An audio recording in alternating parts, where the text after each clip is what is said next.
Everybody, welcome back to my channel. I got a whiteboard and I have the worst handwriting and drawing skills, so I need to tighten that up a little bit.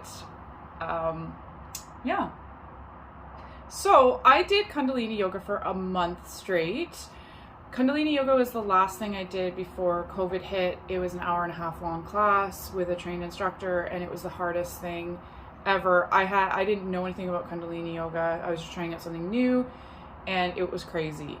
So, but I liked it. So if you're somebody that finds meditation difficult and you're swearing at meditation, which is normal, I'm realizing, you'll find Kundalini yoga requires all the swear words in your vocabulary. Oh, we got Fatty here. I was wondering if the whiteboard would change her appearances. Okay, so as an experiment, I did Kundalini yoga for a month. I have not researched Kundalini yoga. I wanted first impressions of doing it. And after this video, I'm going to dive more into the research. I had a very rudimentary knowledge of it. And during the video was done by Gloria Lantham on Gaia. And even though they're 28 to 50 minutes, they're so hard. Even after I'm into my second month now, and I am still like, nope. Like I will be halfway doing, I don't want to say, they're not postures, right? I'll be halfway doing like a movement, and I'm like, nope, oh my gosh, because they require a lot of strength, and from that I'm noticing like my leg muscles and butt muscles are giant now because it just requires so much strength, which is fantastic. That's the physical side. I am finding though it's clearing my mind a lot. So this horrible drawing behind me is sort of how I was before I did anything. Like before I did the Jeffrey Allen course, which I rave about. Even though I've always been interested in belief systems and I've studied so many philosophers and religious figures, I don't know what it was. It wasn't until last year that there actually started to be movement in my energetic body. There actually started to be some progress in like a brain and body coherence, as Joe Dispenza talks about. So I do find, even though I grew up very religious, there is like almost like a neuroscience component. I hate using cliche terms like awakening, but there is like this practical application that just really helps your body and your brain health, and your psychological health. So I just really felt that before I started this journey, I was in my head a lot, non-stop thoughts. I would say that those thoughts have gone down by 50% maybe. I can't believe the amount that I used to think about things and ruminate over things, and the offense that I would take at little tiny, something somebody said, a friend not calling back or whatever. I couldn't care less about those things anymore. So the amount that I'm in my head has drastically changed. What I did know, and within your head goes the negative self-talk, limiting beliefs, trauma, energy blocks. I also was somebody that really tried to get a fix from something external. So if I'm feeling a certain type of way, if I'm feeling vulnerable, reach out and call a friend. If I'm, in my 20s too, it was more like I'm going out and I'm having a drink, or I'm going on a date or whatever, something to distract.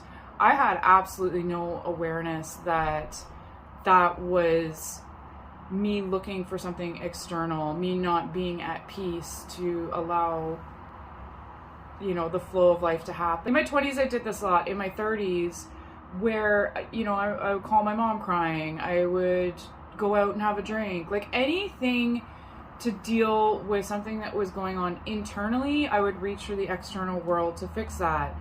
And at the risk of sounding super cliche, during COVID, we really couldn't do that. I was weaning off of this way of life before that, but COVID really was a good opportunity for me to do the internal work that I think subconsciously I've been putting off for a while. So what I found with the Jeffrey Allen was I got grounded. That was the big thing there. I had no idea that the next step would be the bigger step. The grounding was the foundation for me to move on. So it's really nice that I did that work for a solid year. I'm still doing it. It's going to be a part of my life before I start getting into something like Kundalini yoga, because that is where everything loosens up. All the trauma, all the negative beliefs start to loosen up, and I feel like this is like where the tough but also rewarding and also super fun and super weird part of the journey goes. So yeah, these little squiggles are energy blocks. That's my root chakra, not my groin area, so calm down, because that was a big area. I've never felt safe or secure in my life. And again, when you're living off the sort of chemicals of that, and that's your baseline identity, you don't really, at least for me, and this is quite common, again, read Joe Dispenza's work, you identify with that so much that you don't even know that there's a world outside that. You don't even, that's just sort of, you think that's who you are, is not feeling safe and secure. Or that's just how you feel. You don't even know that it is feeling unsafe. You just, for me, it was, I know I feel bleh, and I'm grasping externally for something to make me feel more solid.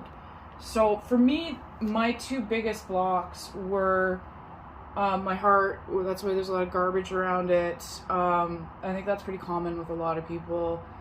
Being hurt in the world, your heart gets like kind of messed up. The lack of safety and security. And I also put my throat, because for me that was a lack of being able to voice things in a constructive, gentle, powerful way. So that's kind of how I was before sad faith. Okay, and this is how I view myself, in part after doing a month of Kundalini yoga. But as I mentioned, I really have to give credit to the work that I was doing, specifically grounding with Jeffrey Allen, and also I am heavy into Joe Dispenza. Right now I'm reading Becoming Supernatural for the second time, and he is, in my opinion, if you're going to pick one self-help type book to follow, his is the one to go with. I think I'm going to do a video about that because he has had a profound effect on my life. But I do feel that Kundalini yoga is what kind of is tying everything together.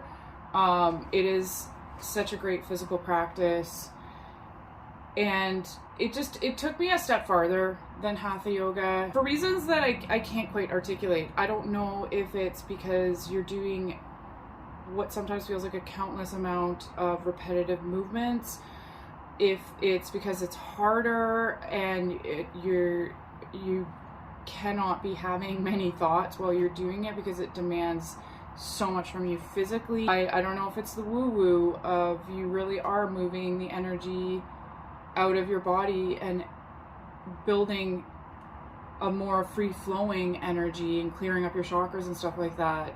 But I will say that it has been quite effective in ways that I did not expect. The main thing is I really learned from it the limiting things I was calling my identity. The limiting beliefs, the limiting thoughts that I thought were who I was. For example, I think this is sort of like a core wound that a lot of people deal with, where they just feel like there's something inherently wrong with them that turns people off.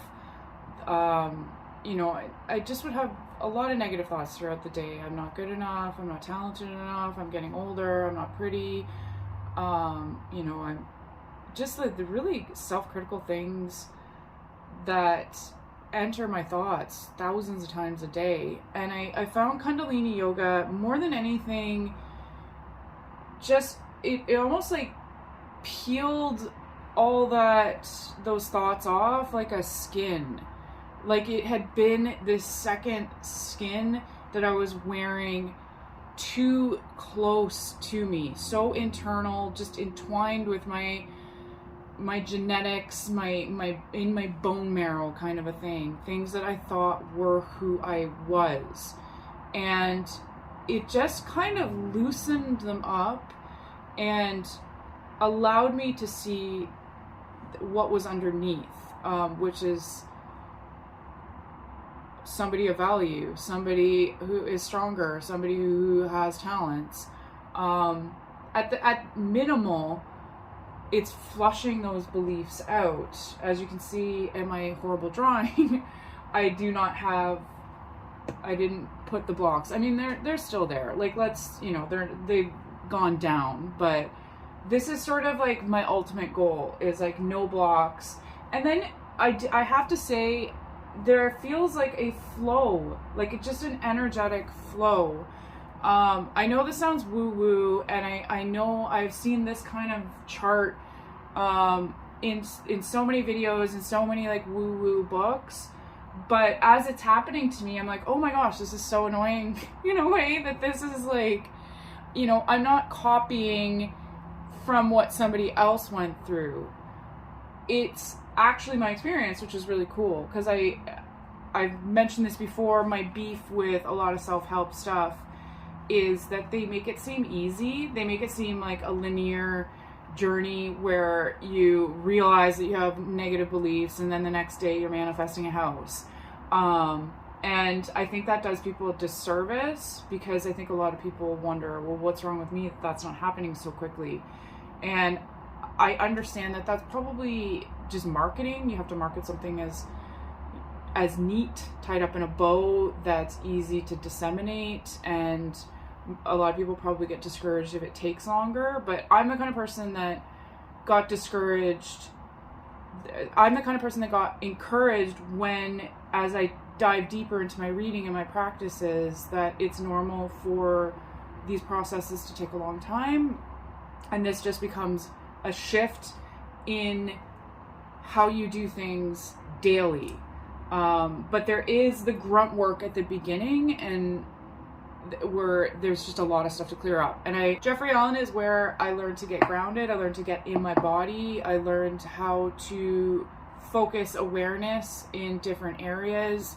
Joe Dispenza is where I continue to be able to focus and to have more brain and heart coherence. Kundalini yoga is really where I was able to loosen up negative thoughts and negative beliefs that I had about myself and see them flush away, and it really allowed for more of a positive flow.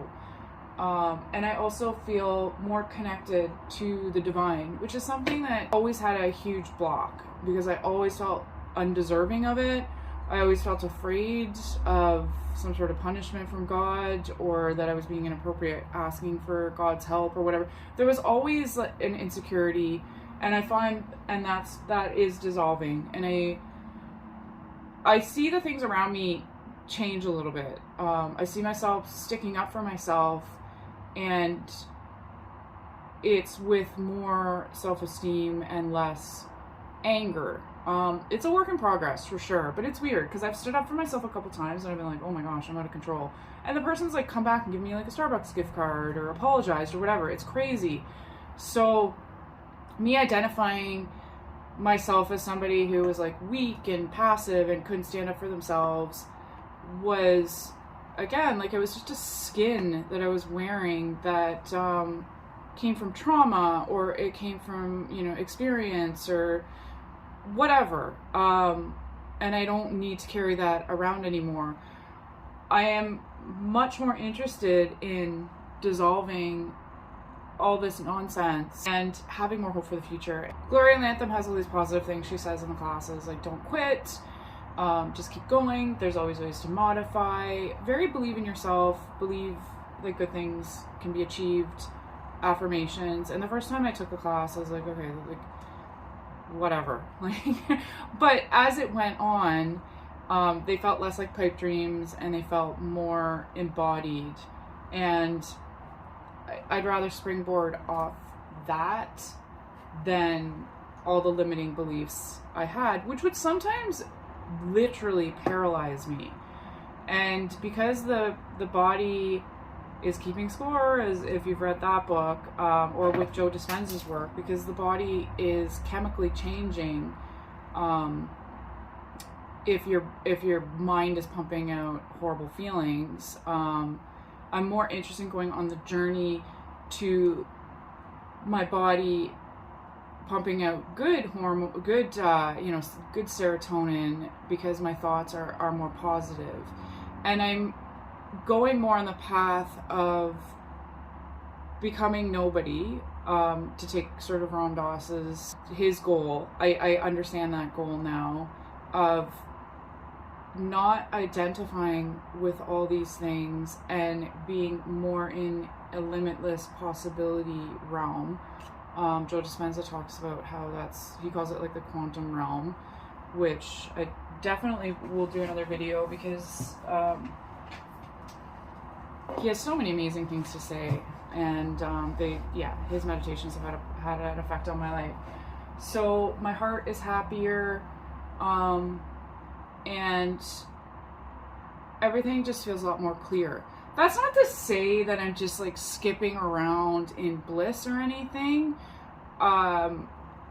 There's definitely struggles. Like I had a day a couple weeks ago where the customer service was just, it was overwhelming, and I went home and I couldn't shake this sort of rage and anger I felt, and I don't know if it was me, I don't know if it was just exhaustion, I don't know if it was just I was picking up other people's energy, because for me it is difficult to be around so many people and their needs all day long. It's hard to sort of stay energetically protected and grounded, and which is why this work is so important for me, to just maintain body and brain health. But I do say, like, yeah, that's just a minor setback. Overall though, I feel more self-confident, I feel more hopeful, I feel freer, my mind is not churning out tons and tons of thoughts. I was thinking about this too last night, because I was at a concert and I just enjoyed myself. I just felt the music. I felt like my body was like an empty space, and the music just filled it, and my heart was like very full, to the point where, the tears were starting to well up. Whereas when I would go out in the past, I was stuck on something else in my mind. I'd enjoy myself, but I would also be like, do I look okay? Am I getting old? Oh, that person bumped me. That's so annoying. This is like, was this worth whatever? You know what I mean? Like, I'm tired. It's hard to stand. Like, whatever. But last night, I can honestly say, and I've had this experience a couple times, where I just go out and I am just in pure present moment, enjoying myself and not having all these thoughts gnawing at my brain. So yeah, I'm going to continue doing Kundalini yoga. The one thing I will say physically is I found it so physically demanding that now I do Kundalini yoga one night, and the next night I do Hatha yoga to stretch things out. I found a month of Kundalini yoga, my lower back just felt very stiff, and partially that was because I wasn't doing the sort of like core work. I think I was using my lower back a little bit too much, rather than using my core to do the strength of the movements. But I do like to go in between Kundalini and Hatha, because Hatha just is kind of stretching things out a little bit more. And I do like Hatha yoga I like the poses, I like the stretching, I like to see how far my flexibility goes and to do micro adjustments and stuff like that. Whereas Kundalini yoga it's so different. Like, it's so different from any kind of yoga that I've ever done. And it's a lot of breath work too, which Joe Dispenza, sorry, this is my last Joe Dispenza. Joe Dispenza talks about, okay, so he talks about getting up at like 3:15 a.m. and doing 3 hours of yoga. Like, I can't even with that. But he does talk about the breath work in yoga. And Kundalini yoga is like a very specific like breath of fire where you really are exhaling a lot of toxins. But he talks about breath work like that actually kind of connecting to your pineal gland, which is, if you're into this stuff at all, is the site of a lot of activity, hormonal release, stuff like that. So, I mean, I'm not going to go too much into that, but if you know pineal gland and the connection between that and yogic breath work, it's very interesting. So I do like that there is so much science behind this. And when I'm done a Kundalini yoga class, I have maybe one thought in my head. It is, for me, it's been so demanding, and to do something so physical and to have breath work on top of that, that when I'm done, I am just, my body is buzzed and my mind is clear. One of those practices where it's like, I wish I had known about these things 20 years ago. I could have avoided a lot of feeling sorry for myself type of decisions, insecure decisions, whatever. It's just so weird. I never thought I was going to be one of those people that talks about stuff like this at all, and how weird it is to see life through a different lens. But now I know what a lot of those sort of spiritual teachers are talking about. It's a very interesting experience to, when you thought you would just be this negative person your whole life, to be seeing through a much different lens. It's very refreshing. So I hope you enjoyed my absolutely amazing drawings, and thank you for watching. And Fatty, did you have anything to add? Fatty does yoga with me, but she's just terrible at it. Anyways, see ya.